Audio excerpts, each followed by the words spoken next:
Good evening and welcome to the Miller Theater. At this time, we ask that you silence all phones, electronic devices, and audible alarms.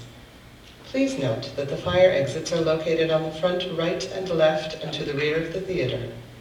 In the event of an emergency requiring the evacuation of the theater, you will be notified by the stage manager.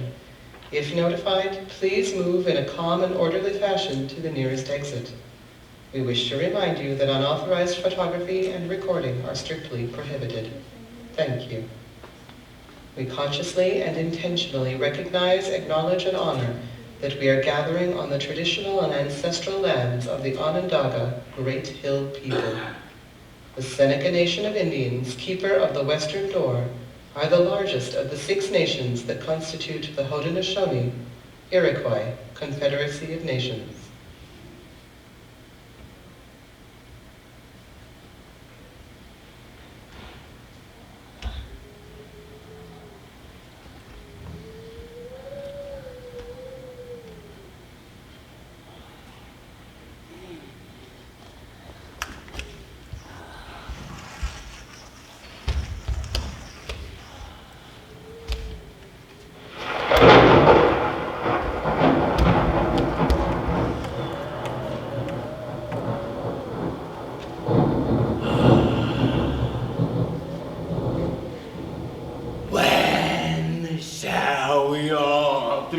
Again, in thunder, lightning, or in rain.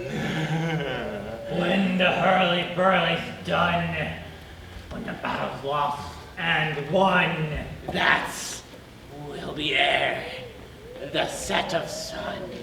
Where the place? Upon the heath, there to meet with Macbeth. I come, green monk.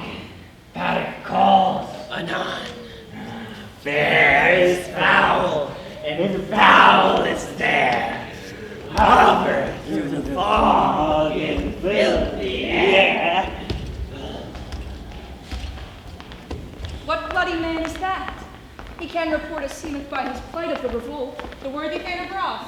What a haste look through his eyes, so that he looks to seem to speak things strange. God save the king. Whence camest thou, worthy Thane? From Fife, great king, where the Norwegian banners flout the sky, and fain are people cold. Norway himself with terrible numbers, assisted by the most disloyal traitor, the Thane of Godor, began a small conflict to the Bologna's bridegroom, lapped in proof, confronted him with self-comparisons. Point against point, rebels arm against arm, curbing his life of spirit. And to conclude, the victory fell on us. Great happiness. That now, so we know that Norway's king craves composition, nor we deem him burial of his men till he disperse it at St. Columb's Inch. $10,000 for general use. No more shall that Thane of Cawdor deceive our bosom interest. Go.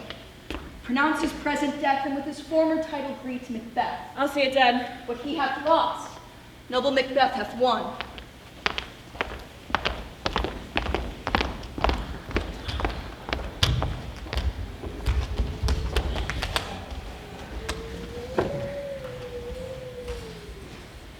So foul and fair a day I have not seen. How far is it called before us?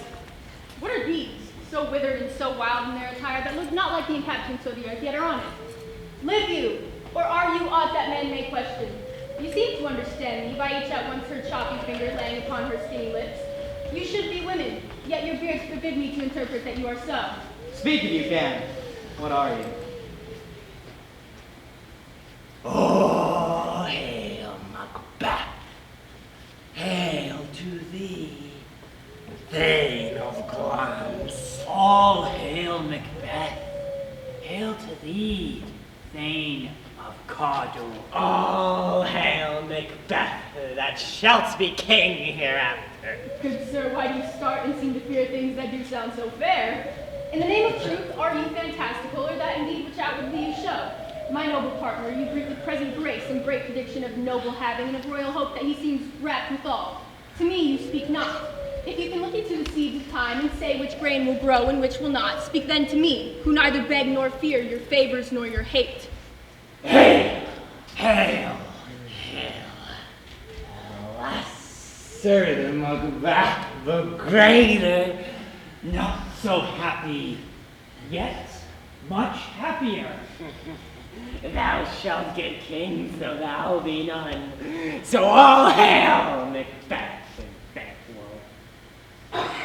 Banquo and Macbeth. Oh, hail. Stay, you imperfect speakers, tell me more. By Sinno's death I know I am Thane of Glamis, but how of Cawdor? The Thane of Cawdor lives, a prosperous gentleman, and to be king stands not within the prospect of the belief. No more than to be Cawdor. Say from whence you owe this strange intelligence, or why upon this blasted heath you stop our way with such a prophetic greeting. Speak, I charge you! The earth hath bubbles as the water has, and these are of them. Whither are they vanished? Into the air, and what seems corporeal melted as breath into the wind. Were such things here as we do speak about, or have we eaten on the insane root that takes the reason prisoner? Your children shall be kings. You shall be king. And Thane of Cawdor too, when it not so. To the self-same tune and words. Who's here? The king hath happily received, Macbeth, the news of thy success, and when he reads thy personal venture the rebels fight, his wonders and praises do contend, which should be thine or his. Silent in that interviewing over the rest of the self-same day, he finds thee missed out no way in ranks, nothing afeard of what thy selves didst make, strange images of death, as thick as tale came post with post, and everyone did bear thy praises in the kingdom's great defense, and pour them down before him. We are sent to give our royal masters thanks, only herald thee into his sights, not pay thee. And for an earnest of greater honor, he bade me from him call thee Thane of Cawdor, and with tradition, hail most worthy Thane, for it is thine. What, can the devil speak true? The Thane of Cawdor lives. Why do you dress me in borrowed robes? Who was the Thane lives yet, but treason's capital confessed and proved, have overthrown him. Glamis and Thane of Cawdor, the greatest is behind. Thanks for your pains.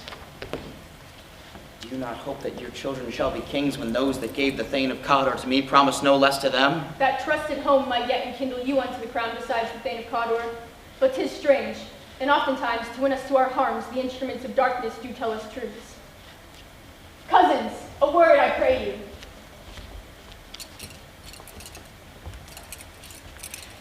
Two truths are told as happy prologues to the swelling act of the imperial theme. I thank you, gentlemen. This supernatural soliciting cannot be ill, cannot be good. If ill, why hath it given me earnest of success commencing in a truth? I am Thane of Cawdor. If good, why do I yield to those whose horrid suggestion doth unfix my hair and make my seated heart knock at my ribs? My murder, whose function is yet but fantastical, shakes so my single state of man. And that function is smothered in surmise, and nothing is but what is not. Look how our partner's wrapped. If chance will crown me king, why, chance will crown me without my stir. New honors come upon him, like our strange garments cleave not to their molds, but with the aid of use. Come what come may, time and hour runs through the roughest day. Worthy Macbeth, we stay upon your leisure. Give me your favor. My dull brain was wrought with things long forgotten. Let us toward the king. Think upon what hath chanced, and in more time, the interim having waited, let us speak our free hearts to one another. Very gladly. Till then, enough. Come, friend.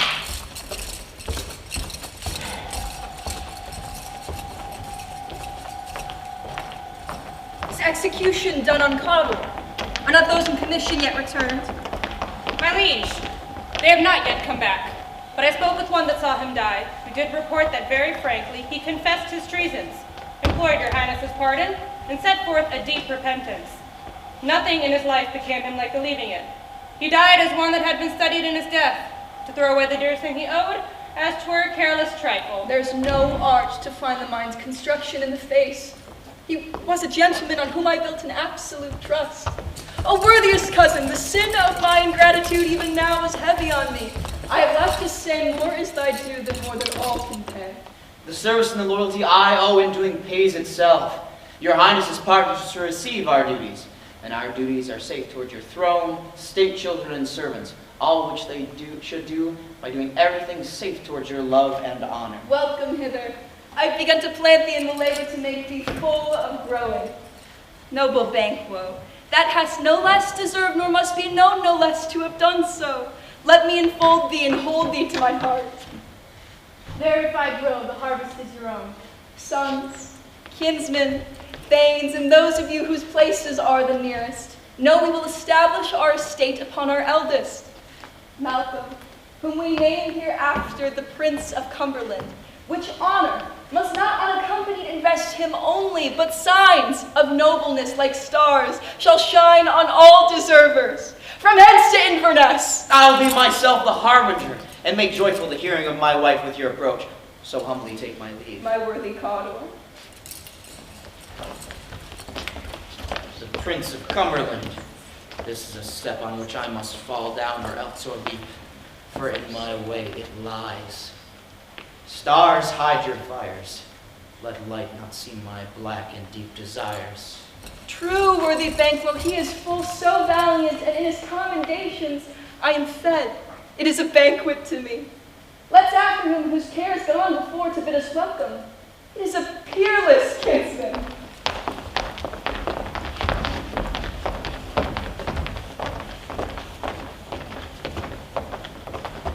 They met me in the day of success, and I've learned by the perfectest report they have more in them than mortal knowledge. When I burned and desired to question them further, they made themselves air, into which they vanished. Whilst I stood wrapped in wonder of it, came message from the king, who all hailed me Thane of Cawdor, by which title, before, these weird sisters saluted me and referred me to the coming on of time with, Hail, king that shall be.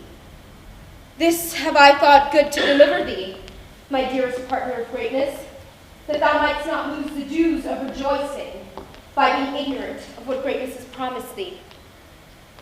Lay it to thy heart, and farewell.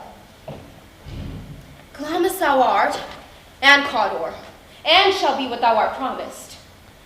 Yet I do fear thy nature.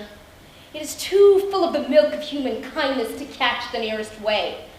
Thou wouldst be great, art not without ambition, but without the illness should attend it. Hie thee hither, that I may pour my spirits in thine ear, and chastise with the valor of my tongue all that impedes thee from the golden round, which fate and metaphysical aid doth seem to have thee crowned withal. What is your tidings? The king comes here tonight. Thou art mad to say it! Is not thy master with him? Who, were it so, would have informed me for preparation. So please you, it is true. Our Thane is coming. One of my fellows of the speed of him, who, almost dead for breath, had scarcely more than would make up his message. Give him tending. He brings great news.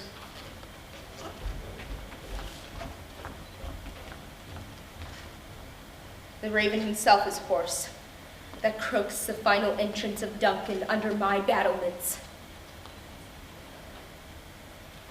Come, you spirits that tend on mortal thoughts, unsex me here, and fill me from the crown to the toe top full of direst cruelty.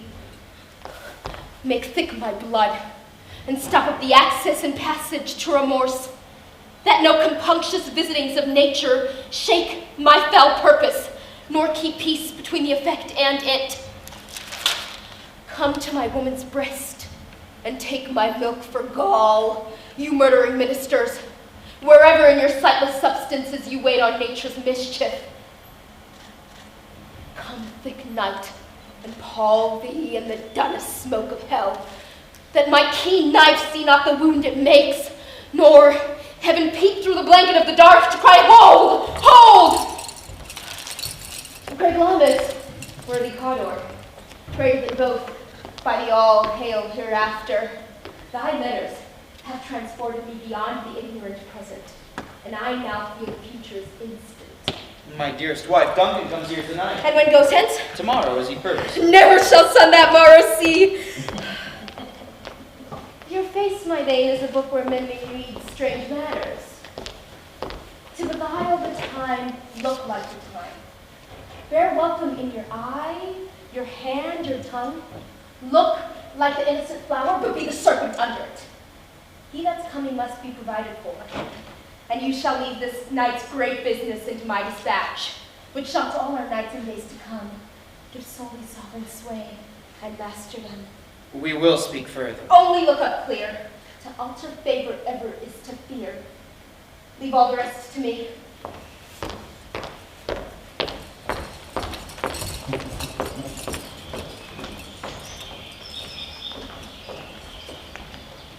This castle hath a pleasant seat.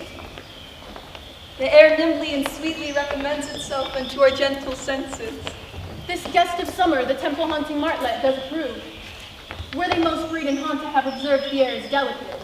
See our honored hostess. The love that follows us sometimes is our trouble, which still we think is love.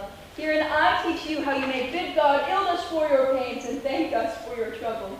All our service, in every point twice done and then done double, we're poor and small business to contend against those honors deep and broad, wherewith your majesty loads our house. For those old and late dignities heaped up to them, we rest your hermits. Where's the Thane of Cawdor? We have coursed him at the heels and had a purpose to be his purveyor, but he rides well in his great love, sharp as his spur, hath helped him to his home before us. Fair noble hostess, we are your guests tonight. Give me thy hand. Conduct me to my host. We love him highly and shall continue our graces towards him. By your leave, hostess.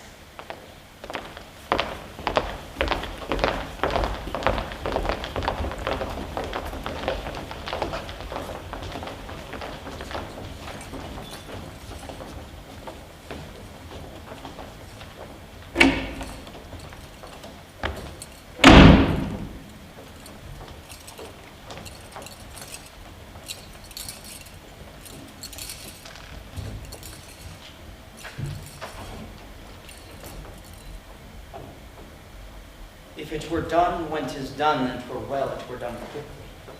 If the assassination could travel out the consequence, and catch with his surcease success, that this blow might be the be-all and end-all here. But here upon this bank and shoal of time we jump the life to come, that we but teach bloody insurrections, which, being taught, return to plague the inventor. This even-handed justice commends the ingredients of our poisoned chalice to our own lips. He's here in double trust. First, as I am his kinsman and his subject, strong both against the deed, then as his host, who should against this murderer shut the door, not bear the knife myself.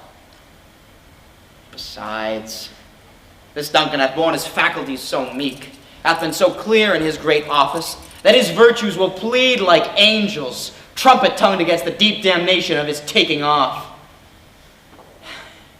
And pity, like a naked newborn babe striding the blast, or heaven's cherubim horsed upon the sightless couriers of the air, shall blow the deed in every eye. That tears shall drown the wind. I have no spur to prick the sides of my intent, but only vaulting ambition which o'erleaps itself and falls on the other. How now, what news? He has almost stopped. Why have you left the chamber? Hath he asked for me? Know you not he has? We will proceed no further in this business. He hath honored me of late. Was the hope drunk, wherewith you dressed yourself? Have it slept since and wakes it now to look so green and pale at what it did so freely? From this time such I account thy love. Art thou afeard to be the same in thine own act and valor as thou art in desire? Wouldst thou have that which thou esteem'st to be the ornament of life, and live as a coward in thine own esteem, letting I dare not wait upon I would like the poor cat in the adage? I dare do that all may become a man. Who dares do more is none. Oh, what beast was it then that made you break this enterprise to me? When you durst do it, then you were a man. And to be so much more than what you were, you would be so much more the man. Nor time nor place did then adhere, and yet you make both. They have made themselves, that their fitness now does unmake you. I have given suck, and know how tender it is to love the babe that milks me. I would, while you were smiling in my face, have plucked my nipple from its boneless gums and dashed the brains out, had I forsworn as you have done to this. If we should fail! Fail? Screw your courage to the sticking place and will not fail. When Duncan is asleep, where to the rather his day's hard journey will soundly invite him, his 2 chamberlains, will I with wine and wassail so convince that memory, the water of the brain shall be a fume, and the receipt of reason a limbic only. When in swinish sleep, their natures lies as in death, what cannot you and I perform upon the unguarded Duncan? What not put upon his spongy officers, that shall bear the guilt of our great quell? Bring forth man-children only, for thy undaunted metal shall compose nothing but males. Will it not be received when we have marked with blood those sleepy 2 of his own chambers, and use their very daggers that they have done it? Who dares receive it other when we shall make our griefs and clamor roar upon his death? I am settled and bend up each corporeal agent to this terrible feat. Away, and mock the time and fair show. False face must hide what the false heart doth now.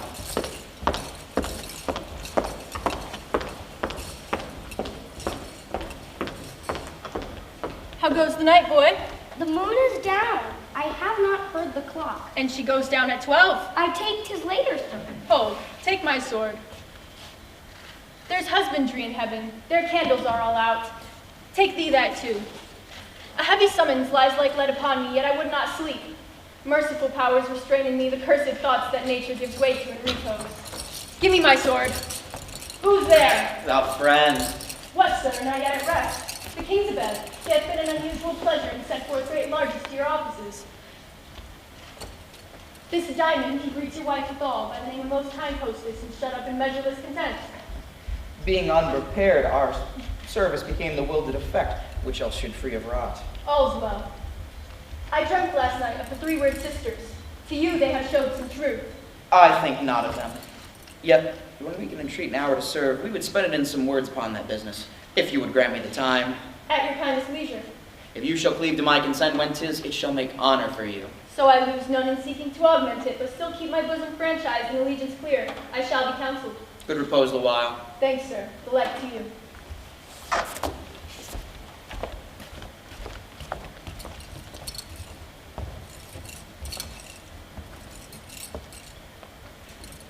Go bid thy mistress.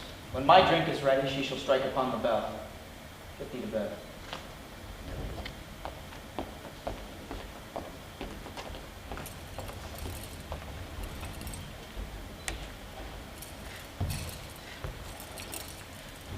Is this a dagger which I see before me?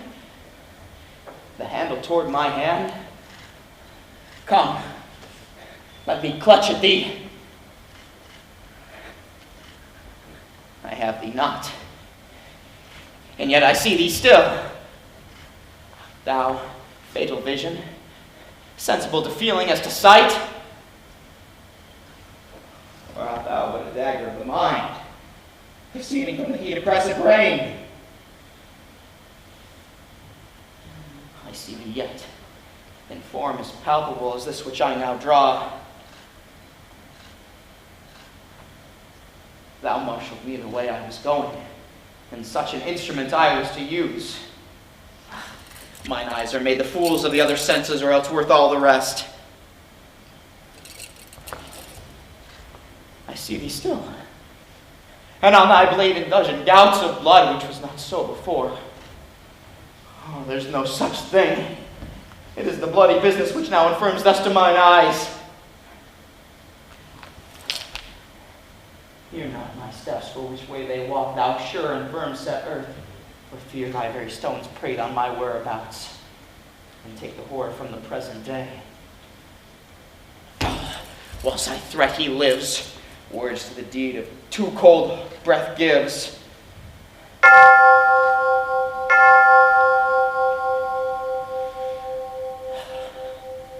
I go, and it is done. The bell invites me. Hear it not, Duncan, for it is a knell that summons thee to heaven or to hell.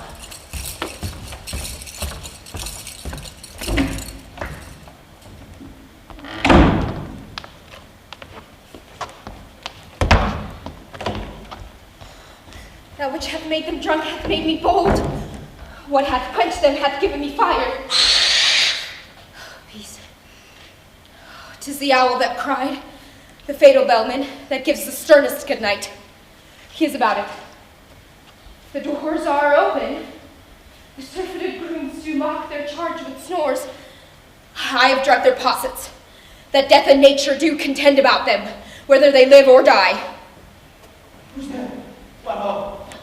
Alack, I'm afraid I'm waked and 'tis not done. The attempt and not the deed confounds us. I laid their daggers ready. He could not miss him. Had he not resembled my father as he slept, I'd have done it. My husband? I have done the deed. Didst thou not hear a noise? I heard the owl scream and the crickets cry. Did not you speak? When?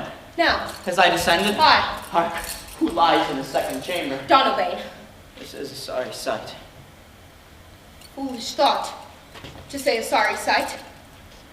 There's one did laugh and sleep, and one cry murder, and they did wake each other. There are two lodged together. One cried, God bless us, and amen the other, as they had seen me with these hangmen's hands, addressing their fears, but they did again address themselves asleep. Consider it not so deeply. But wherefore could I not pronounce amen? I had most need of blessing, and amen stuck in my throat. These deeds must not be thought after these ways, so it will make us mad. Methought I heard a voice cry, sleep no more. Macbeth does murder sleep. The innocent sleep. Sleep that knits up the raveled sleeve of care. Sore labor's bath, chief nourisher in life's feast. Who was it that thus cried? What do you mean? Still it cried, sleep no more. Homs have murdered sleep, and therefore Cawdor shall sleep no more. Macbeth shall sleep no more. Who was it that thus cried? Why, worthy Thane, you do unbend your noble strength to think so brain-sickenly of things. Go get some water. Wash this filthy witness from your hand. Why did you bring the daggers from the place? They must lie there. Go, carry them, and then smear the sleepy grooms with blood. Oh, God, no more. I am afraid to think of what I have done. Look on it again, I dare not. I'm firm of purpose. Give me the daggers. The sleeping and the dead are but as pictures. 'Tis the eye of childhood that fears a painted devil. If he do bleed, I'll gild the faces of the grooms withal, for it must seem their guilt.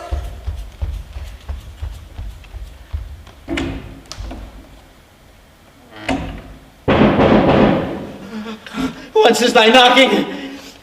How is it that every noise appalls me? What hands are these? They pluck out mine eyes.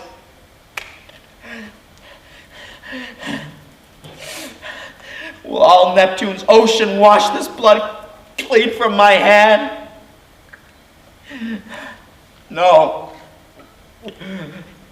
This my hand will rather the multitudinous seas incarnadine, making the green one red. My hands are of your color, but I shame to wear hearts so white. I hear a knocking at the south entry. Retire me to our chamber. A little water clears us of this deed. How easy is it then? Your constancy hath left you unattended. Hark, more knocking. Get on your nightgown, lest occasion calls us and shows us to be watchers. Be not lost so poorly in your thoughts. To know my deed were best not know myself. Wake, token, with thy knocking. I would thou couldst.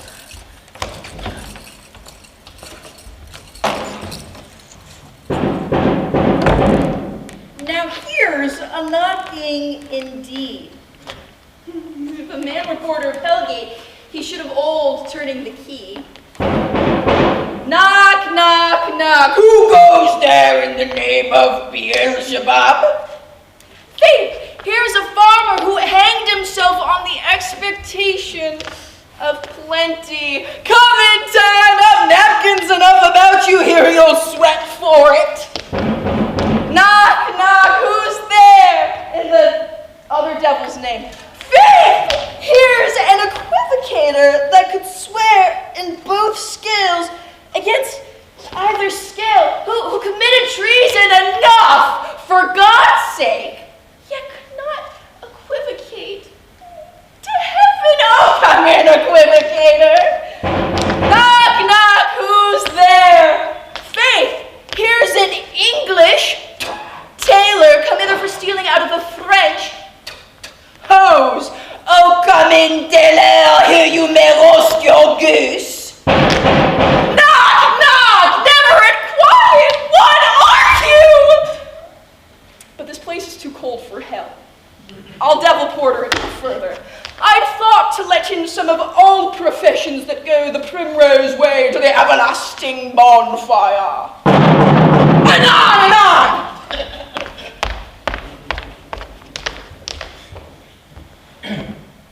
I pray you remember the porter. Was it so late, friend, ere you went to bed, that you do lie so late? Faith, sir, we were carousing till the second cock. And drink, sir, is a great provoker of three things. What three things does drink especially provoke? Marry, sir, nose painting, sleep, and urine. Luxury, sir, it provokes and unprovokes. It provokes the desire, but takes away the performance. Therefore, much drink may be said to be an equivocator with lechery. It makes him, and it mars him.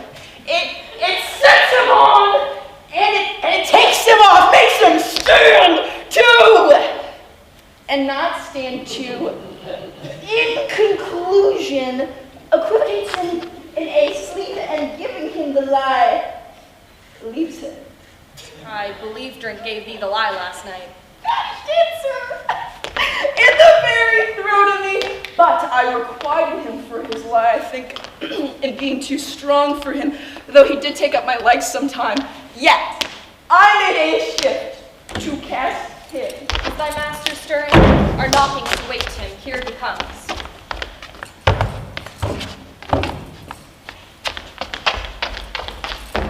Tomorrow, folk. Is the king stirring, worthy thing? Not yet. He did command me to call timely on him. I have almost slipped the hour. I'll bring you to him. I know this is a joyful trouble to you, but yet it is one. Labor with light in physics pain. This is the door. I'll make so bold to call, for it is my limited service. Good morrow, noble sir. Goes the king hence today? He does, he did appoint it so.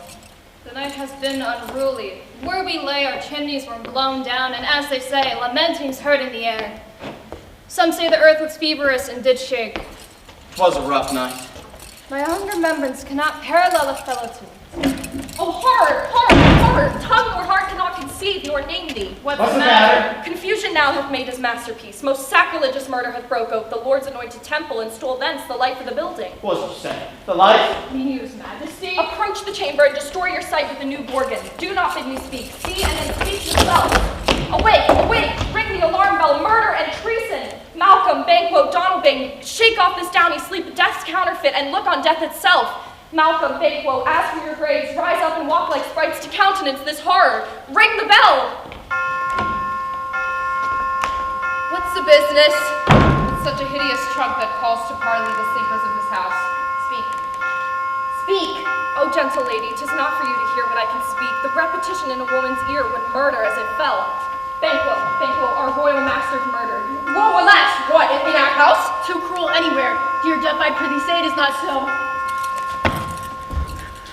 Had I but died an hour before this chance, I'd have lived a blessed time. From this moment, there's nothing serious in mortality. Renown and grace is dead. What is amiss? You are. The spring, the head, the very source of your blood is stopped. The source of it is stopped. Your royal master's murdered. Oh, by whom? Those of his chamber as a seam had done it. Their faces and hands were bathed with blood, and their diamonds which lay upon their pillows we found unwiped. They stared and were distracted. No man's life was to be trusted with them. Oh, yet I do repent me of my fury that I did kill them. Wherefore did you so? The expedition of my violent love outrun the pause of reason. Here lay Duncan, his silver skin laced with his golden blood. His gash and stab looked like a breach for ruin's raceful entrance. And there, the murderers steeped in the colors of their trade, their bloody daggers unmannerly breached with gore. Who could refrain that had a heart to love, and in one's heart courage to make love's known? Oh, help me, Look to the lady. Why do we hold our tongues? That most may claim this argument for hours. What should be spoken where our things hidden, audible, may rush and seize us. Let's away, our tears are not yet brewed. Nor our strong sorrow upon the foot of motion. Look to the lady! And when we have our naked frailties hid that suffer an exposure, let us meet and question this most bloody piece of work to know it further. Fears and scruples shake us. In the great hand of God I stand, and thence against the undivulged pretense I fight of treasonous malice. And so do I. So all! Let us put on manly readiness and meet in the hall together. Well contented!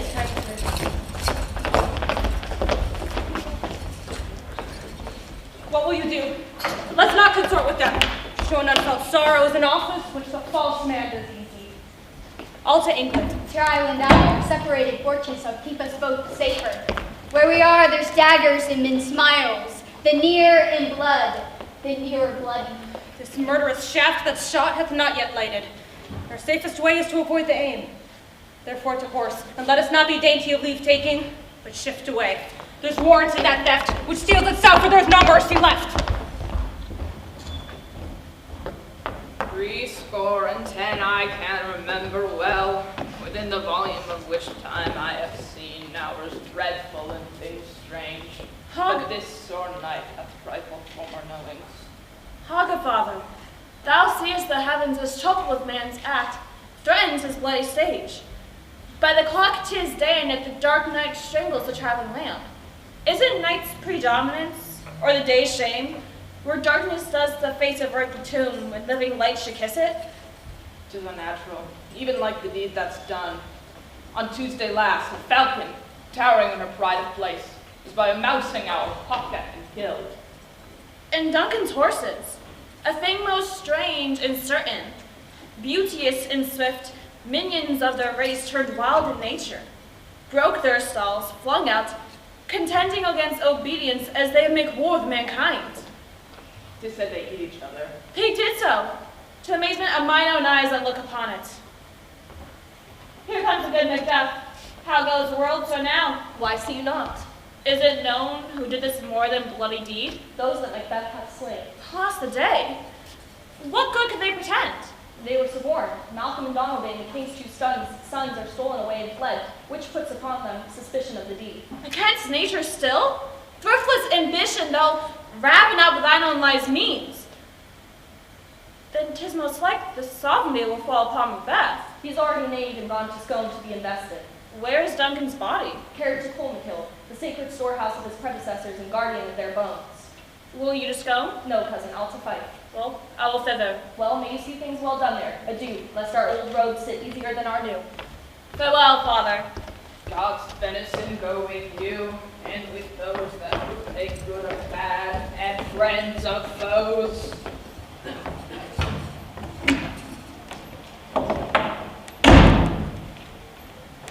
Thou hast it now. King Cawdor, Glums, all, as the weird women promised. And I fear thou playedst most foully for it. Yet it was said it should not stand in thy posterity, but that myself should be the root and father of many kings. If there comes truth from them, as upon thee, Macbeth, their speeches shine, why, by the verities on thee made good, may they not be my oracles as well, and set me up in hope? But hush, no more. Here's our chief guest. If he had been forgotten, it had been as a gab in our great feast, an all thing unbecoming. Tonight we hold a solemn supper, sir. I will request your presence. Let your highness command upon me, to which my duties are with the most indissoluble tie forever knit. Ride you this afternoon? Aye, my good lord. We should have else desired your good company, which had been both grave and prosperous in today's council. But of that tomorrow. Is it far you ride? As far, my lord, as will fill up the time twixt this and supper. Go not my horse the better, I must become a borrower of the night for a dark hour or twain. I hear word that our bloody cousins are bestowed in England and in Ireland, not confessing their cruel parricide, filling their hearers' ears with strange intention. But of that tomorrow, wherewithal you will have the cause of state of yours greatly. Till then, adieu. Goes Fleance with you? Aye, my good lord. Our time does call upon us. I wish your horses swift and sure of foot, and so I do commend you to their backs. Farewell.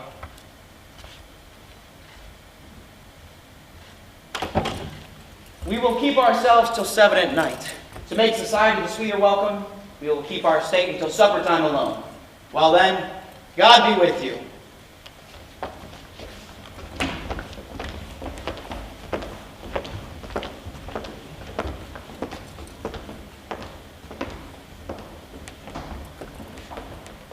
Sirrah, a word with you.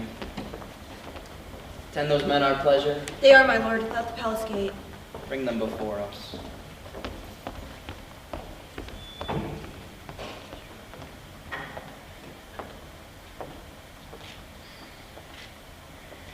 To be thus is nothing, but to be safely thus. Our fears in Banquo, sick deep in his royalty of nature, reigns that would be feared. There is none but he whose being I do fear, as it is said that under him my genius is rebuked, as it is said Mark Antony's was by Caesar. He chid the sisters when they first put the name of king upon me, then bade them speak to him, then prophet-like. They pronounced him father to a line of kings. On my head they placed a fruitless crown and put a barren scepter in my grip. No son of mine succeeding. If it be so, for my mind I have been filled with thoughts of Banquo. For them, the gracious Duncan, have I murdered, put rancors in the vessel of my peace. Only for them, and my eternal jewel given to the common enemy of man to make them kings, the seeds of Banquo, kings! Rather than so, come fate into the list and champion me to the utterance. Who's there?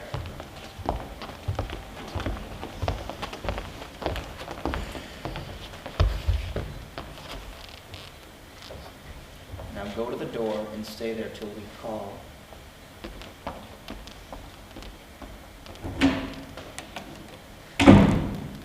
Was it not yesterday that we spoke together? It was. So please, your highness. So it was. And so I made known to you how you were so struggled at hand, which you thought had been our innocent self. This I made known to you, passed in prohibition with you, how the agents to their death said, thus did Banquo. You made it known to us. So I did not, so did I. And so I will go further, which is now the point of our second meeting. Are you so predominant in your nature to let this go? Are you so gospel to pray for this good man and for his issue who hath bowed you to the grave and beggared yours forever? We are men, my liege. Aye. In the catalogue you go for men, as hounds, greyhounds, spaniels, mongrels, curs, sauce, water rugs, demi-wolves, are all clept by the name of dog. The valued file distinguishes the slow, the soft, the subtle, the housekeeper, the hunter, every one according to the value. which it has, and so have men. Now, if you have a station not in the worst rank of manhood, say it, and I will put that business to your bosoms, whose execution were taken off, to the grave whose death were better. I am one, my liege, of whom the violent blows and buffets of the world have so incensed that I am reckless what I do despite them. And I another, so weary was disasters, tugged with fortune, that I could set my life into any chance, to mend it or be rid on it. Both of you know Banquo was your enemy? True, my lord. And so he is mine, and that every minute of my being thrusts against my nature. And though I could, with barefaced power, sweep him from my sight, though I must not, for certain friends that are both his and mine, whose love I may not drop, but wail his fall. And thence it is to you that I do make love, masking the business of the common eye for sundry weighty reasons. We shall, my lord, perform what you command us. Though our life. Your spirits shine through you. Acquaint yourself with the perfect spy of the time, for that deed must be done tonight. And always thought that I require a clearness, and to leave no rubs nor botches in this. His son, Fleance, who keeps him company, whose absence is no less material to me than of his father's, must embrace the fate of that dark hour. Resolve yourselves anon. I'll call with you. We are resolved, my lord. Abide with them.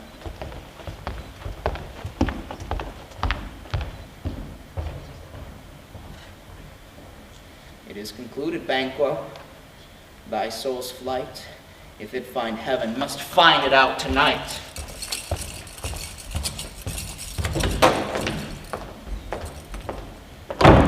Is Banquo gone from court?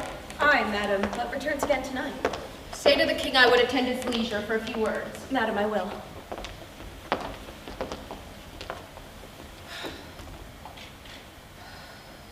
Not had, all spent, where our desires got without content.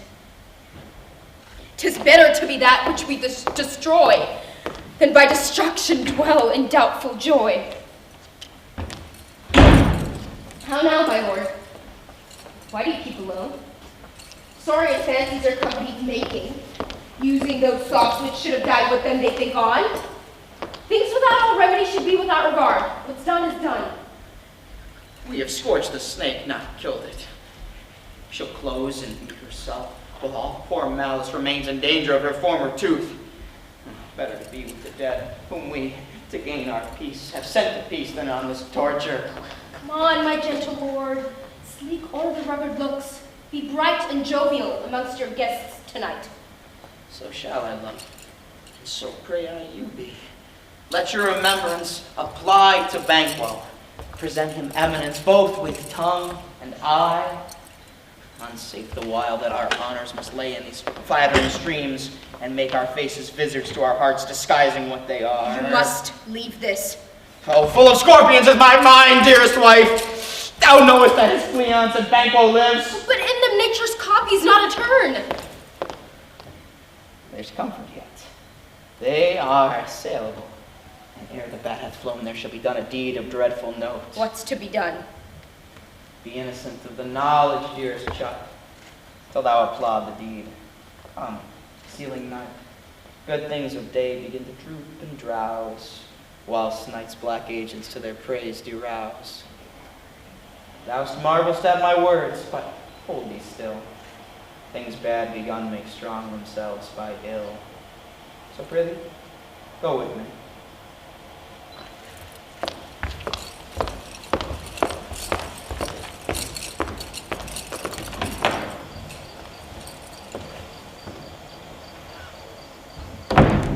Who did bid thee join with us? Macbeth! He needs to know our mistrust since he delivers our offices, but we have to do the direction just. Then stand with us. The west it glimmers with some streaks of day. No spars the later traveler apace. To get the timely end, near our approaches, the subject of our watch. Hark, I hear horses. Give us a light there! Ah! Then 'tis he. The rest that are waiting a note of expectation are already in the court. His horses go found. About a mile, but he does usually, so all men do. From hence to palace gate, make it his walk. A light, 'tis he. Stand to. It will be rain tonight. Let her come down! Fly, Leon, fly!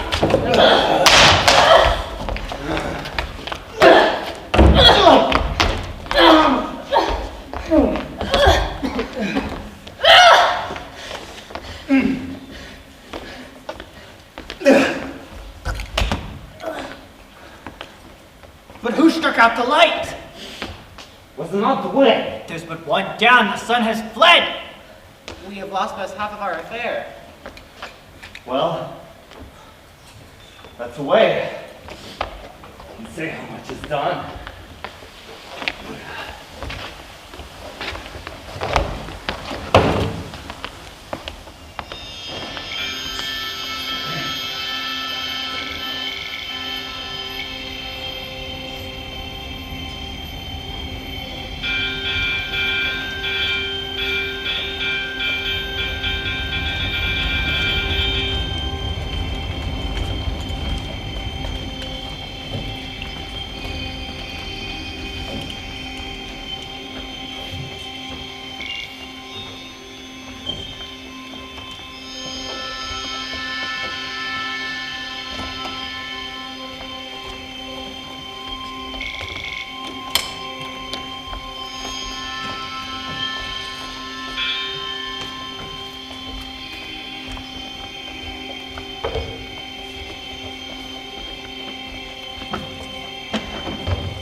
You know your own degrees. Sit down. The first, the last, the hearty welcome. Ourself will play the humble host and mingle with society. Our hostess will keep her state, but in time we will have need of her welcome. Oh, pronounce it for me, sir, to all our friends. For my heart speaks there, welcome.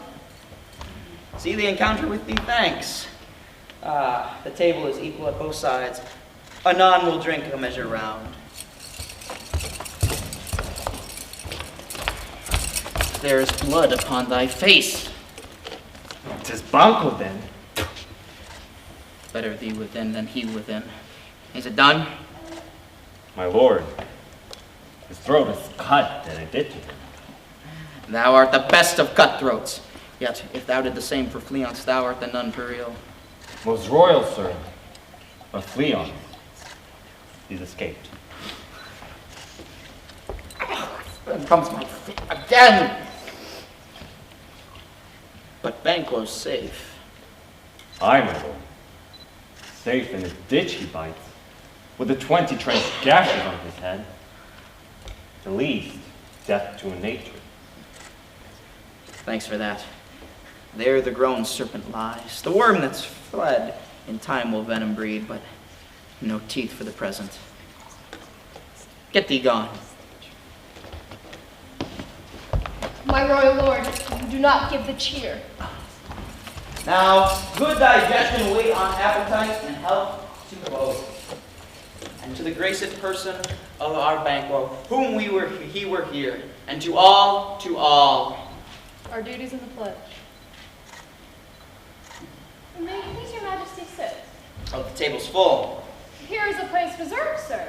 Where? Here, my good lord. What is it that moves your highness? When should you have done this? Oh, my good lord! Thou cannot say I did it. Thou hast shake thy gory locks at me. Gentlemen, rise, his highness is not well. Sit, worthy friends. My lord is often thus and hath been from his youth. Pray you keep seat. The fit is momentary, and upon a thought he will again be well. If much you note him, you shall offend him, and extend his passion. Feed, regard not. Are you a man? I had a bold one that does look upon which might appall the devil. Proper stuff. This is the very painting of your fear. This is the mere drawn dagger which you said led you to Duncan. These flaws and starts and postures to true fear. Well, become a woman's tale at a winter's fire authorized by her granum. Shame itself. Why you make such faces when all's done? You look but on a stool. Oh, see there. Behold. Look! Lo, if thou cannot speak too. If our charnel houses and our graves must send out those which should be buried, our moths will be the monuments of kites. What? Quite unmanned and folly? Blood will have blood, they say. And now, it is said, when the dead, when their brains were knocked out, there would be an end. But now, they rise again with 20 mortal murders on their brows. This is more strange that such a murder is. My royal lord, your noble friends do lack you. I do forget. Do not use with me, my most noble friends. I have a strange infirmity which is nothing to those that know me. Anon, we will drink a toast the table round. Come, fill full.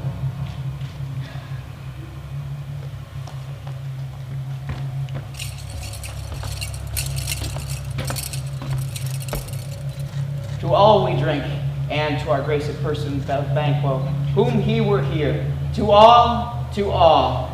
Our duties are the pledge.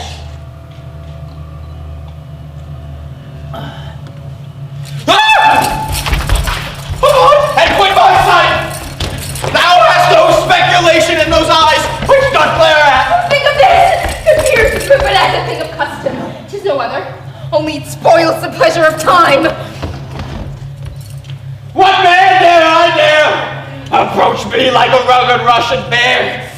Take any shape but that and quit my sight.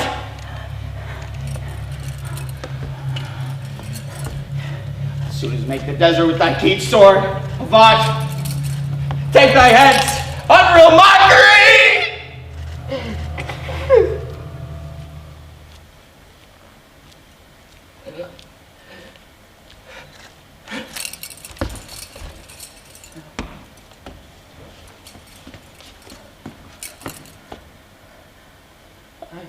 I pray you, sit still. This is more strange than such a summer's cloud is. You have displaced the mirth and broke the good meeting with most admired disorder. Can such things be? This is more strange than such a thing is. What is, my lord? Oh, I pray you speak not. He grows worse and worse. At once, good night.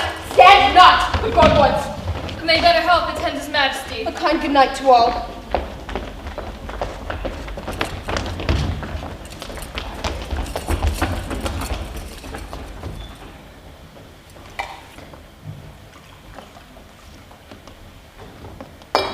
It will have blood, they say. Blood will have blood. Stones have been known to move, trees to speak, augurs and understood relations have been known. What is the night? Almost at odds with morning. Which is which?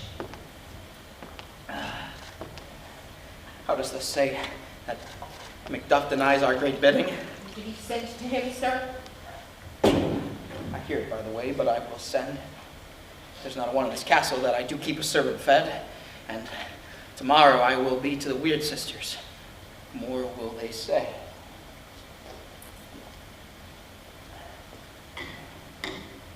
Strange things I have in head to hand, which must be acted ere they may be scanned. You lack the season of all natures. Sleep. Come, let us to bed. We are but young indeed.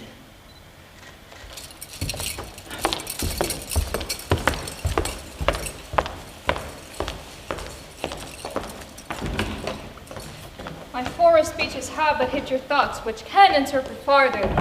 Only I say things have been strangely born. The gracious Duncan was pitied of Macbeth. Marry, he was dead.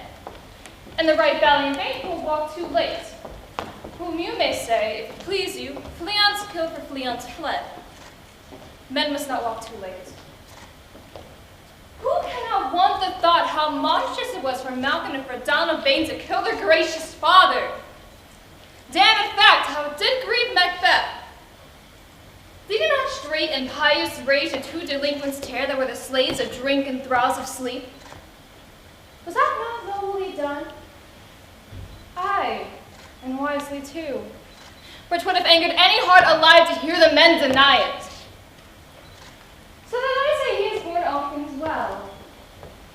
And I do think that had he Duncan's son under his keep, as an it please heaven he shall not, they should find what's for it to kill a father.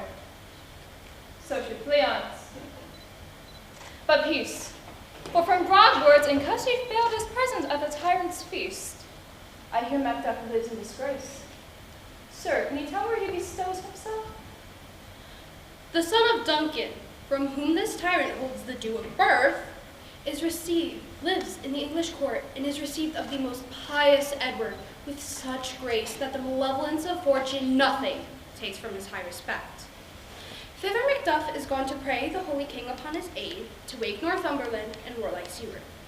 That, by with the help of these, with him above to ratify the work, we may again give meat to our tables, sleep to our nights, free from our feasts and banquets' bloody knives, do faithful homage and receive free honors, all which we pine for now. And this report hath so exasperated the king that he prepares for some attempt of war. Sent he to Macduff? He did, and with an absolute sir, not I. The cloudy messenger turns me his back and hums as who should say, you'll rue the time that clogs me with this answer. And now all might advise him to caution to hold what distance his wisdom can provide. Some holy angel fly over the court of England and unfold his message. Ere he come, is swift blessing that may soon return to this our suffering country under a hand of curse. I'll send my prayers with him.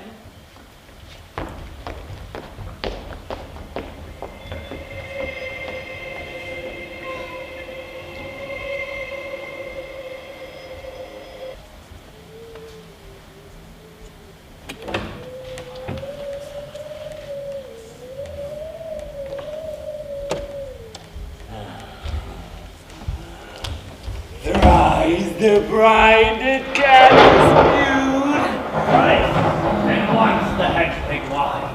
Happier cries, 'tis time, 'tis time. Round about the cauldron go, in the poison angel's throne. Toad that under cold stone, days and nights is 31.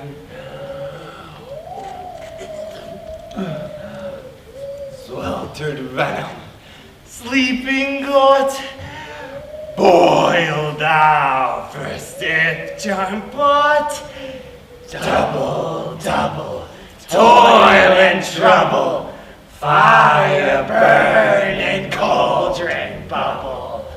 Fillet of a fenny snake, in the cauldron, boil and bake.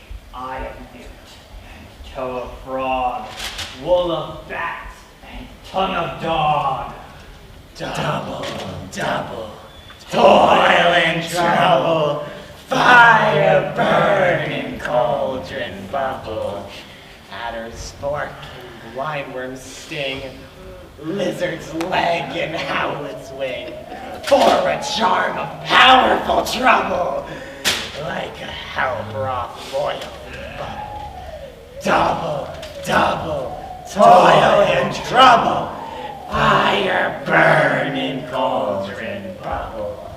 Cool it with a baboon's blood, so the charm's firm and good. By the pricking of my thumbs, something wicked this way comes. Open locks, whoever knocks. How now, you secret black and midnight hags? What is it you do? A deed without a name. I conjure you by that which you profess it. How has you come to know it? Answer me. Speak.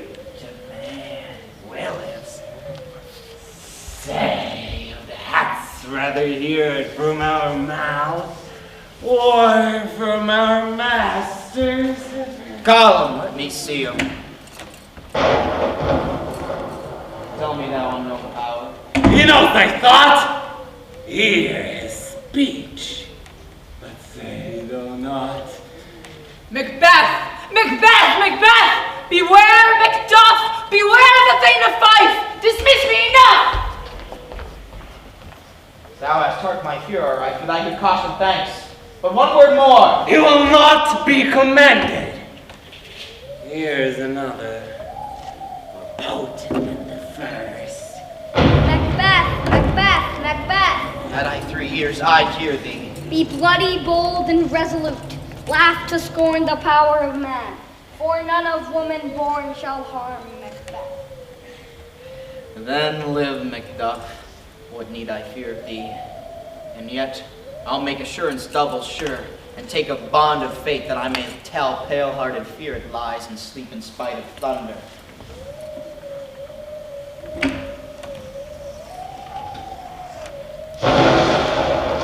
Surprise is like the issue of a king, and wears upon its baby brow the round and top of sovereignty. Listen, but speak not to it! You lion-mettled proud, and take no care who chafes, who frets, or conspires on. Macbeth shall never vanquish be, till great Burnham Wood to high Dunsinane Hill shall come against him. That will never be. Who can impress the forest, bid the tree unfix his earthbound root? Yet my heart does throb to know one more thing. Tell me if thou art, shall Banquo's issue ever reign in this kingdom? Seek to know no more. I will be satisfied. Deny me this, and an eternal curse fall on you. Show his eyes and grieve his heart. Come like shadows, so depart.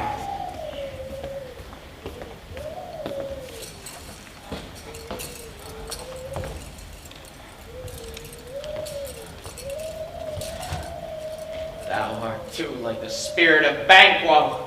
Down! Thy crown does sear mine eyeballs, and thy gold brown bow is like the first. The third is like the former. Filthy hags, why do you show me this? A fourth? What, will this line stretch ere the crack of doom? Another yet? The seventh? I'll see no more. And yet, an eighth appears, who bears a glass which shows me many more. And some I see that twofold balls and treble scepters carry. Horrible sight!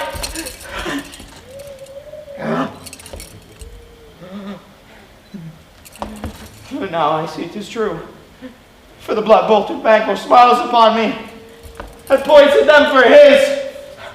What is this? So! My lord, oh, this is so.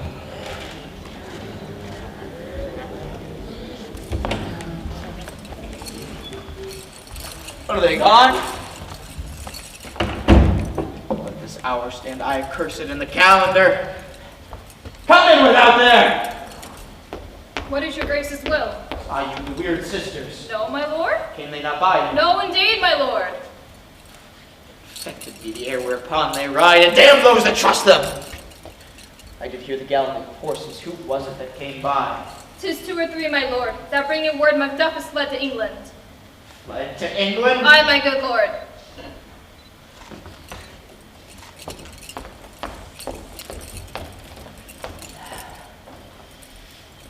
Time. Thou anticipated my dread exploits. Thy flighty purpose never was overtook, unless the deed go with it. From this moment, the very firstlings of my heart shall be the firstlings of my hand. Be it thought and done. The castle of Macduff I will surprise. Give the edge of the sword his wife, his babes. This I will do before purpose cool. Come, bring me where they are.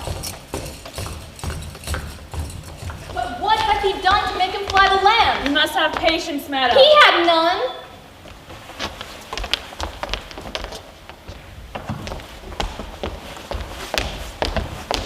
His flight was madness. When our actions do not, our fears do make us traitors. You know not what was his wisdom. Wisdom? To leave his wife, to leave his babes, his mansion and his titles in a place from whence himself does fly? He loves us not. He wants the natural touch. For the poor wren, the most diminutive of birds, will fight her young ones in her nest against the owl. All is the fear, and nothing is the love, as little is the wisdom, where the flight so runs against all reason. My dearest coz, I pray you school yourself. But for your husband, he is noble, wise, judicious, and best knows what fits the season. I dare not speak much further, but cruel are the times when we are traitors, and do not know ourselves. When we hold rumor from what we fear, yet know not what we fear, but float upon a wild and violent sea, each way a move. I take my leave of you. It shall not be long, but I'll be here again. Things of the worst will cease, or climb upward to what they were before. My pretty cousin, blessing upon you. Fathered he is, and yet he's fatherless. I am so much a fool. Should I say longer, it'd be my disgrace and your discomforts. I take my leave at once. Sirrah, your father's dead. What will you do now? How will you live? As birds do, mother. What with worms and flies? That's what I get, I mean. And so do they. Poor bird. Thou'dst never fear the net nor lime, the pitfall nor the gin. Why should I? Mother, poor birds they are not set for. My father's not dead for all you are saying. Aye, but he is dead. How wilt thou do for a father? Nay, how will you do for a husband? Why, I can buy me 20 at any market. Then you'll buy him just to sell him again. Thou speakst with all thy wit, and yet, in faith, with wit enough for thee. Was my father a traitor, mother? Aye, that he was. What is a traitor? Why, one that swears and lies. And be all traitors who do so? Everyone that does so is a traitor, and must be hanged. Must they all be hanged, those who do swear and lie? Everyone? Who must hang them? Why, the honest men. And the liars and swearers are fools, for there are liars and swearers enough to beat the honest men and hang up then. Oh, God help thee, poor monkey. But how wilt thou do for a father? If he were dead, you'd weep for him. If you would not, for a good son, I should quickly have a new father. Poor prattler, how thou talkest. Bless you, fair dame. I am not to you known, though in your state of honor I am perfect. I doubt some danger does approach you nearly. If you would take a homely man's advice, be not found here. Hence, with your little ones! To fright you thus, methinks I am too savage to do worse to you or fell cruelty, which is too nigh your person. Heaven preserve you! I dare fight no longer. Whither should I fly? I have done no harm. But I remember now, I am in this earthly world, where to do harm is often laudable, to do good sometimes becomes dangerous folly. Why then, alas, do I put up that womanly defense to say that I have done no harm? What are these faces?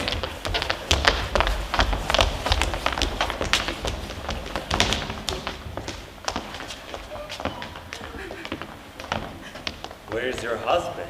I hope in no place so unsanctified where such as thou mayst find him. He is a traitor. Then why is thou shed, you villain? Why, you agate! Quiet, treachery! Run away, I pray you!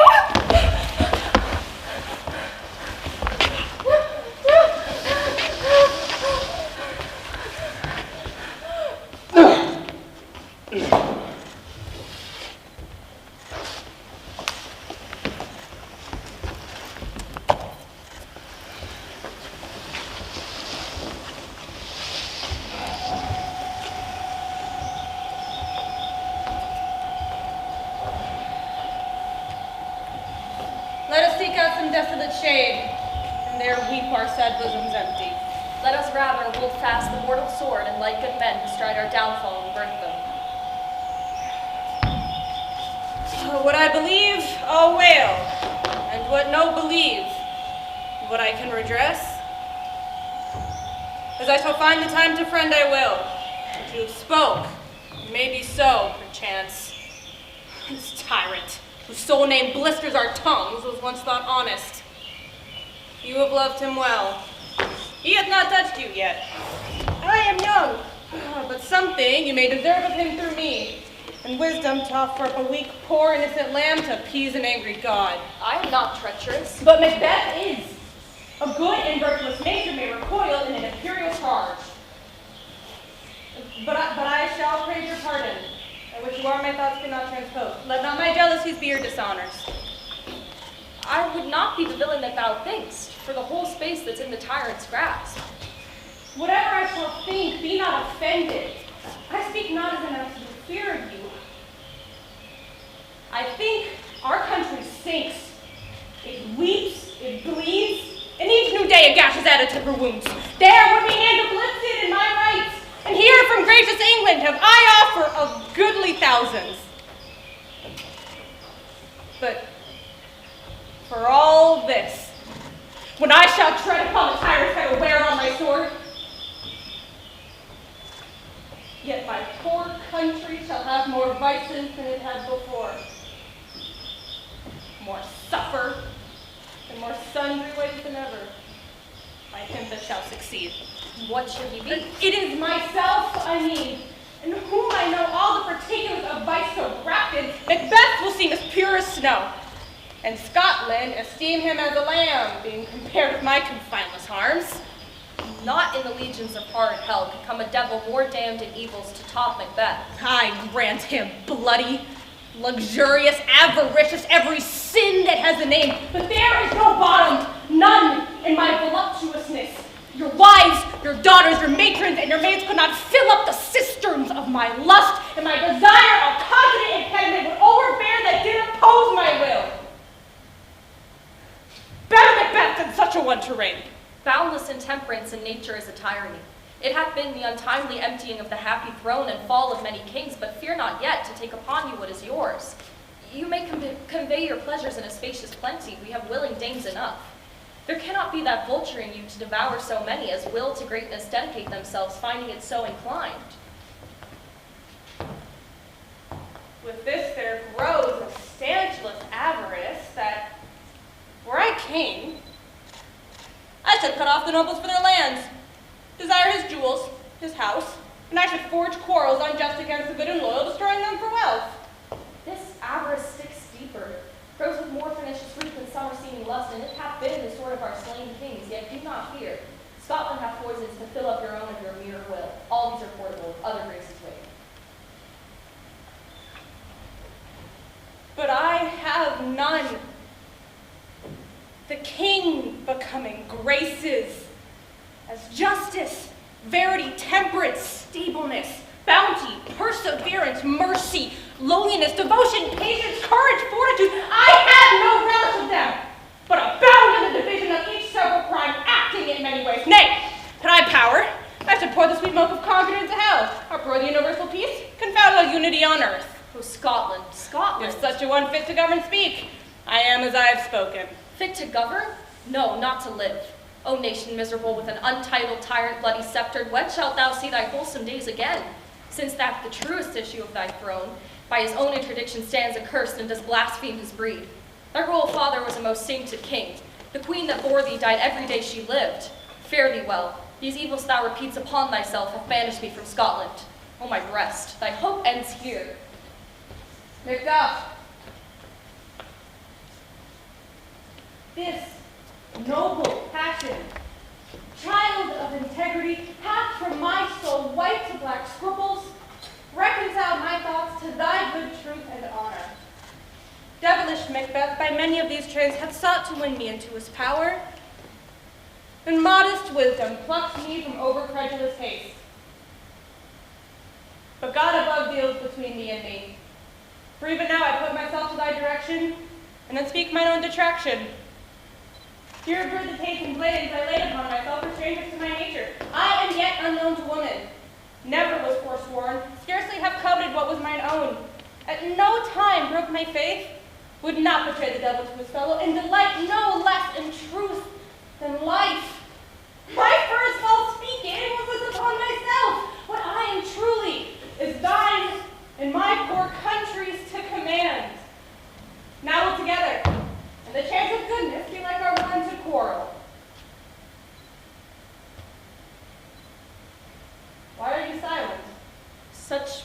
unwelcome things at once, 'tis hard to reconcile. See who comes here. My countryman, but yet I know him not. My ever-gentle cousin, welcome hither. I know him now. Good God, but times remove the means that makes us strangers. Sir, amen. Stand Scotland where it did? Alas for our country, it cannot be called our mother, but our grave. Too nice and yet too true. The newest grief? Each minute seems a new one. How does my wife? Why, well. And all my children? Well, too. The tyrant has not battered at their peace? No, they were well at peace when I did leave them. When I came hither to transfer the tidings which I heavily bore, there ran a rumor many worthy fellows that were out. Now is the time of help. Your eye in Scotland would create soldiers. Make our women fight to doff their dire distresses. Be it their comfort, we are coming thither. Gracious England hath lent us good seaward and 10,000 men. There's comfort with the like. But I have words that will be held down the desert air, where hearing should not lash them. What concern they? Is it the general cause or a fee grief due to some single duress? No mind that's honest, but in it sure is some woe, though the main part pertains to you alone. If it be mine, keep it not from me, quickly let me have it. Let not your ears despise my tongue forever. Your castle is surprised. Your wife and babes were savagely slaughtered. 'Twere late the man would add the death of you. Merciful heaven! What man, never pull your hat upon your brow. Give sorrow words. The grief that does not speak whispers the overfraught heart and bids it break. And all my children? Wife, children, servants, all that could be found. And I must be from thence, my wife killed too? I have said. Be comforted. Let's cure this deadly grief with our revenge. He has no children. All my pretty ones? Did you say all? Oh, hellkite, all? What, all my pretty chickens in their dam at one fell swoop? Dispute it like a man. I shall do so, but I must also feel it as a man. I cannot but remember such things that were most precious to me. Did heaven look on and would not take their part? Sinful Macduff, they were all struck for thee. Not that I am, not for their own demerits, but for mine, fell slaughter on their souls. Heaven rest them now. Be this the whetstone of your sword. Let grief convert to anger, blunt, not the heart. Enrage it. Oh, I could play the woman with mine eyes and braggart with my tongue, but front to front, bring thou this fiend of Scotland within my sword's length, and if he escape, heaven forgive him too. This tune goes manly. Come, go we to the king. Our power is ready. Our lack is nothing but our leave. Macbeth is ripe for shaking, and the powers above put on their instruments. Receive what cheers you may. The night is long that never finds the day. I have for 2 nights watched with you, but can perceive no truth in your report. When was it she last walked? Since His Majesty went into the field, I have seen her rise from her bed, throw her nightgown upon her, unlock her closet, take forth paper, fold it, write upon it, read it, afterwards seal it, and again return to bed, yet all this while in a most fast sleep. A great perturbation in nature, to receive at once the benefits of sleep and do the effects of watching. Besides her walking and other actual performances, what at any time have you heard her say? That, sir, I will not report. You may to me. Neither to you nor to anyone, having no witness to confirm my speech. Here she comes. This is her very guise, and upon my life, fast asleep. How came she by that light? She has laid by her continually, 'tis her command. You see her eyes are open. But their sense are shut. What is it she does now? Look how she rubs her hands. It is an accustomed action with her to seem just washing her hands. I've known her to continue this in a quarter of an hour. Yet here's a spot. Hark, she speaks. I will sit down what comes from her, to satisfy my remembrance the more strongly. Out, damned spot! Out, I say! 2.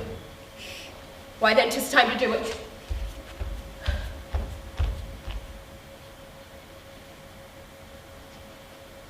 Hell is murky. Fie, my lord, fie. A soldier and afeard? What needs we fear who knows it, when none can call our power to account? Who would have thought the old man to have so much blood in him? Do you mark that? The Thane of Five had a wife. Where is she now? What? Will these hands ne'er be clean? No more of that, my lord, no more of that. You are all with this starting. Go to. You've known what you should not. She has spoken what she should not. That I am sure of. Heaven knows what she has known. Yet here's the smell of blood still. All the perfumes of Arabia will not sweeten this little hand.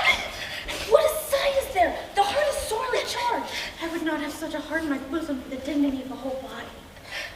Well. I gotta abase her. This disease is beyond my practice.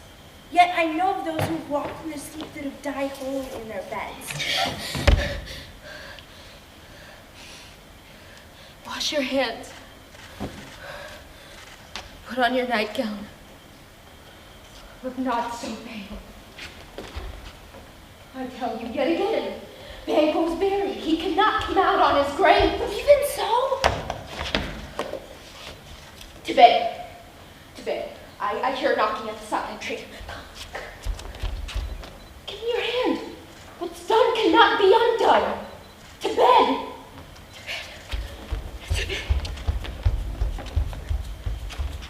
Will she go now to bed? Directly. Unnatural deeds do breed unnatural troubles. More needs she the divine than the physician. God forgive us all. Remove her from the means of all annoyance and still keep eyes upon her. So, good night. My mind she is mated and amazed my sight. I think but dare not speak. Good night, good doctor. The English power is near. Led on by Malcolm, his uncle Seward, and the good Macbeth. Revenge is burning them, for their dear cause would to the bleeding and the grim alarm excite the mortified man. Near Burnham Wood, shall we well meet them? That way they are coming. Who knows if Donald may be with his brother? For certain, sir, he is not. I have a file of all the gentry. There is Seward's son and many unbreathed youths who even now protest their first in manhood. What does the tyrant? Great guns and aid he strongly fortifies. Some say he's mad, others that lesser hate him do call it valiant fury. But for certain, he cannot buckle his distempered cause within the bouts of rule. Now does he feel his secret murder sticking on his hands? Now minutely the revolts upbraid his faith breach. Those he commands only move in command, nothing in love. Now does he feel his title hang loose, like a giant's robe on a dwarfish thief? Who then can blame his pestered senses to recoil and start when all that is within him does condemn itself for being there? Well, march we on, to give obedience where 'tis truly owed. Meet we the medicine of this sickly wheel, and with him pour we into our country's purge each drop of us. Or so much as it needs, to do the sovereign flower and drown out the weeds. Make me our march to Burnham.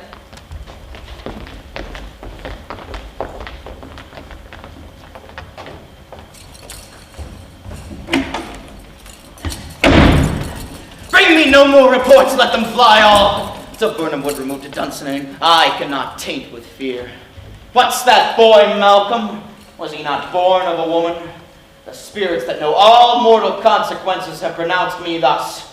Fear not, Macbeth, for no man that's born of a woman shall e'er have power upon me.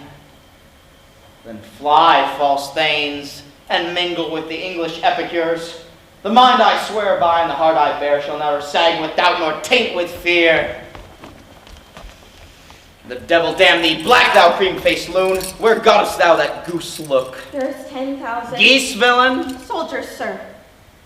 Go prick thy cheek and overread thy fear, thou ill-livered boy. What soldiers, Patch? Death of the soul? Those linen cheeks are counselors to fear. What soldiers, Patch? The English force, so please you. Take thy face hence.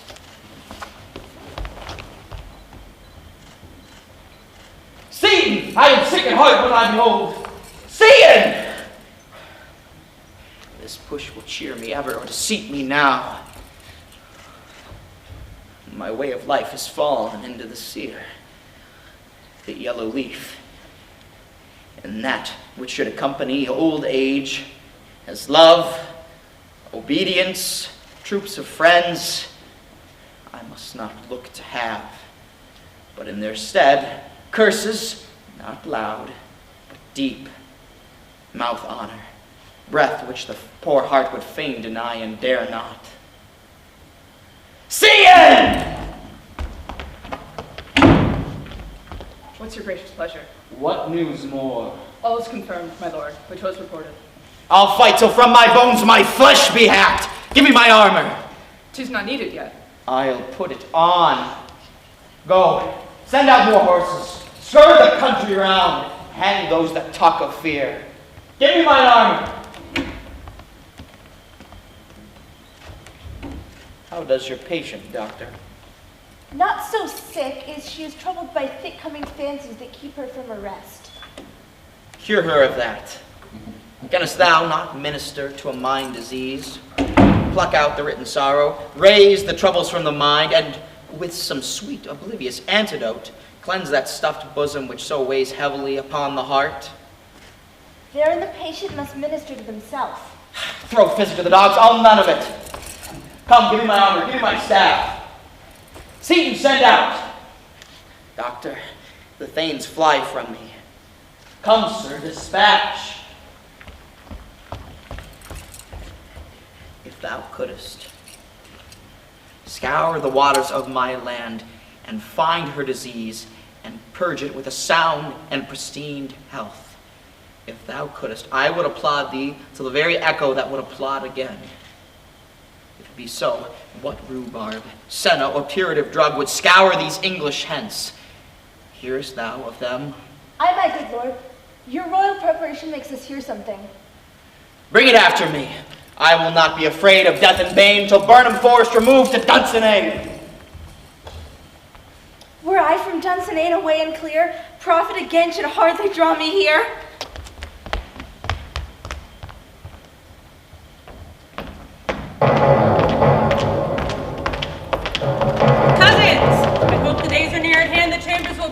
We doubted nothing. What wood is this before us? The wood of Burnham. Let every soldier hew him down a bow and bear it before him. Thereby shall we shadow the numbers of our host, and make discovery ere and report of us. It shall be done. We learn no other but a confident tyrant keeps still in Dunsinane, and will endure our setting down before it. 'Tis his main hope. For where there is advantage to be given, both more and less have given him the revolt, and none serve with him but constrained things whose hearts are absent too. Let our just censures attend the true event, and put we on industrious soldiership. The time approaches that with due decision make us know what we shall say we have and what we owe. Thoughts speculative and unsure hopes relate, but certain issue strokes must arbitrate, towards which advance the war.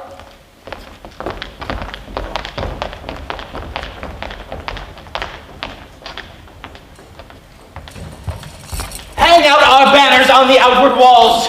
The cry is still, they come. Our castle's strength will laugh a siege to scorn. Were they not forced with those that should be ours, we would have met them dareful, beard to beard, and beat them backward home. What is that noise? It is the cry of women, my good lord.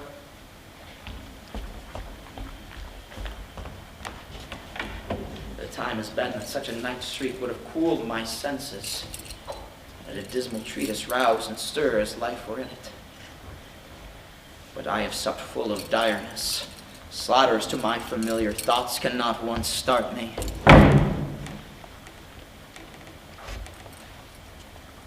Wherefore was thy cry? The queen, my lord, is dead. She should have died hereafter. There would have been time for such a word.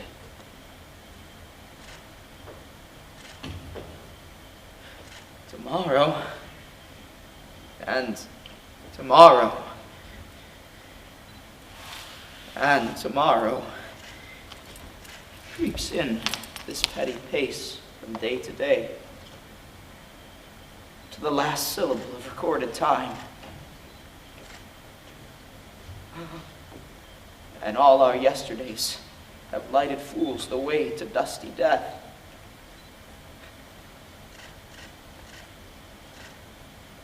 Out!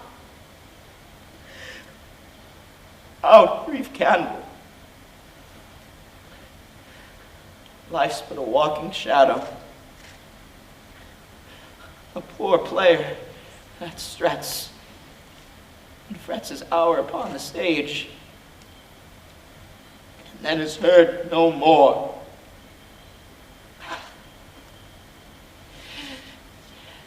It is the tale told by an idiot, full of sound and fury, signifying nothing.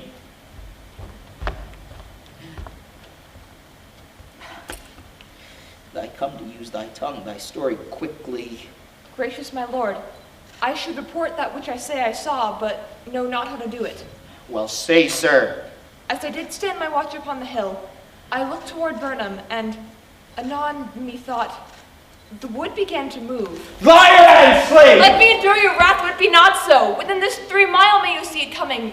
I say, a moving grove. If thy speech be false, upon the next tree shalt thou hang till famine clingeth thee. If thy speech be sooth, I care not if thou does the same for me. I begin to pull in resolution, and begin to doubt the fiend that lies like truth. Fear not, Macbeth, till Burnham Wood come to Dunsinane. And now a wood comes towards Dunsinane. Arm! Arm and out! If that's what she does avouch should appear, there is no flying hence nor tearing here. I begin to be wary of the sun, and wish the estate of the world were now undone. Ring the alarm bell! Blow wind come rack. At least we'll die with harnesses on our backs.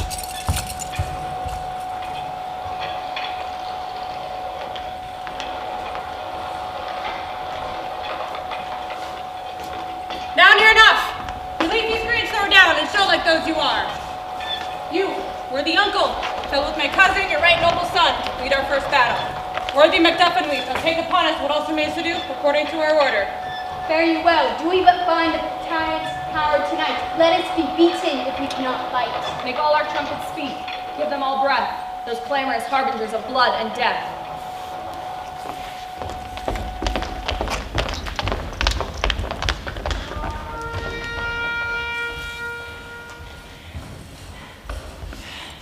They have tied me to a stake. I cannot flee, but bear-like I fight the course. What's he that was born of a woman? Such a one am I to fear or none. What is thy name? Thou wilt be afraid to hear it. No, though thou callest thyself a harder name than any is in hell. My name's Macbeth. The devil himself cannot pronounce a title more hateful to mine ear. No, no more fearful. Thou liest, abhorrent tyrant! I'll prove the lie thou speakest with my sword!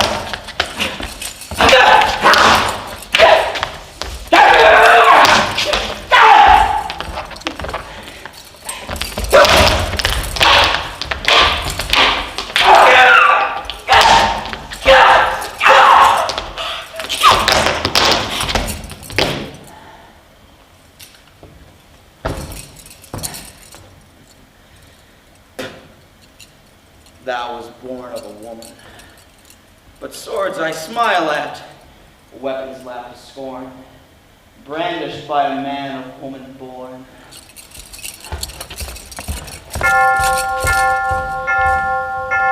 That way the noise is. Tyrant, show thy face. If thou be slain, and with no stroke of mine, my wife and children's ghosts will haunt me still. I cannot strike at wretched kerns whose arms are hired to bear their staves. Either thou, Macbeth, or else my sword with an unbattered edge I sheathe again, undeeded. Let me find him, fortune, and more I beg not. This way, my lord, the castle's but gently wearied. The tyrant's people on both sides do fight. They do bravely in war, the noble thanes. Though day almost as self-possessed as yours, little is to do. We have met with foes that strike beside us. Enter, sir, the castle.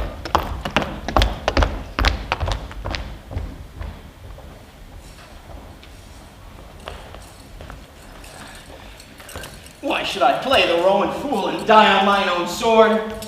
Well, I see the lives the gashes do better upon them. Turn, hellhound, turn! Of all men else I have avoided thee, but get thee back. My soul is too much charged with the blood of thine already. I have no words. My voice is in my sword. Thou bloodier villain than terms can give thee out.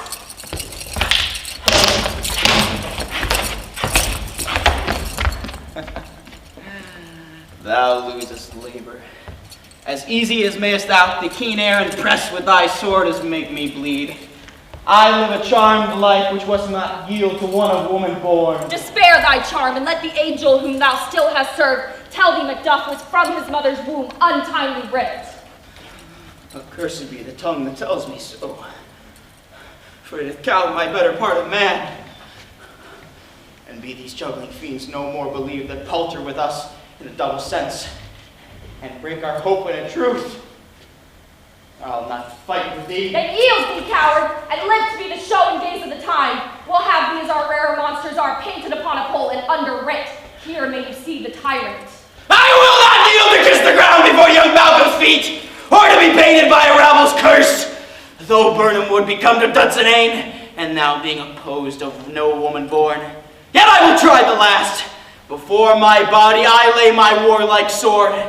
Lay on, Macduff, and damned first be that cries, hold, enough!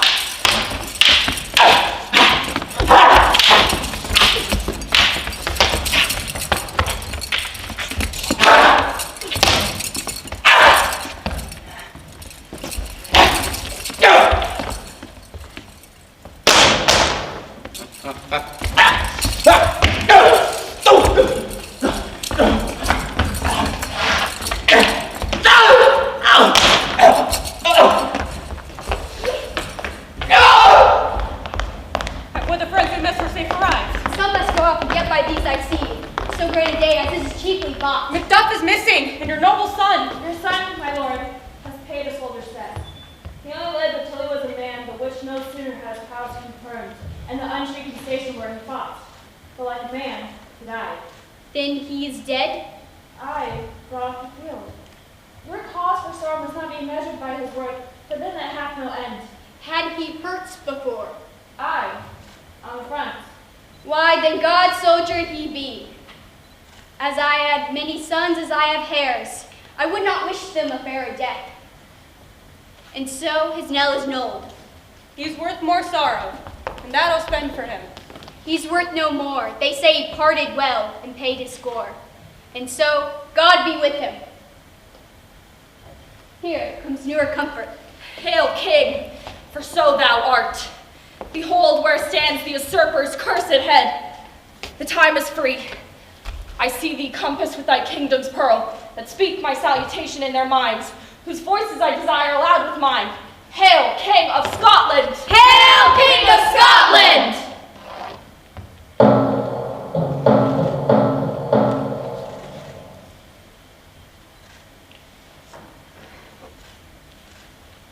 We shall not spend a large expense of time before we reckon with your several loves and make us even with you. My thanes and kinsmen, henceforth be earls, the first that ever Scotland in such an honor named.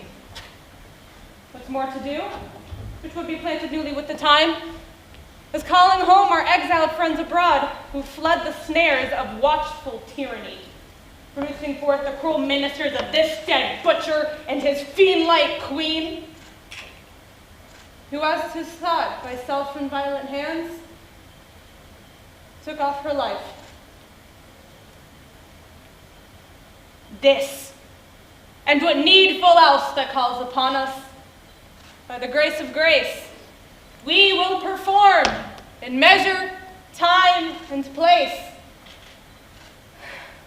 So thanks all at once, and to each one, whom we invite to see us crowned at Scone.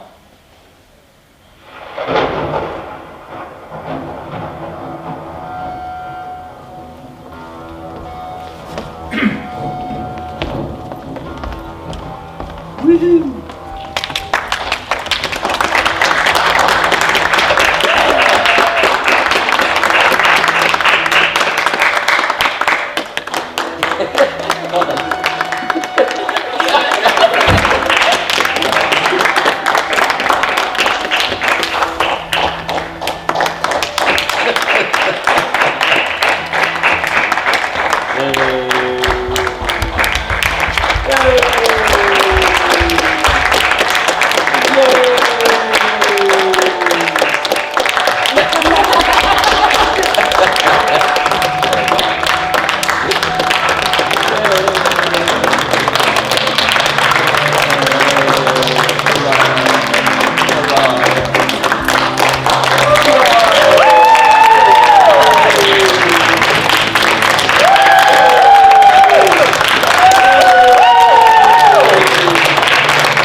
Lord.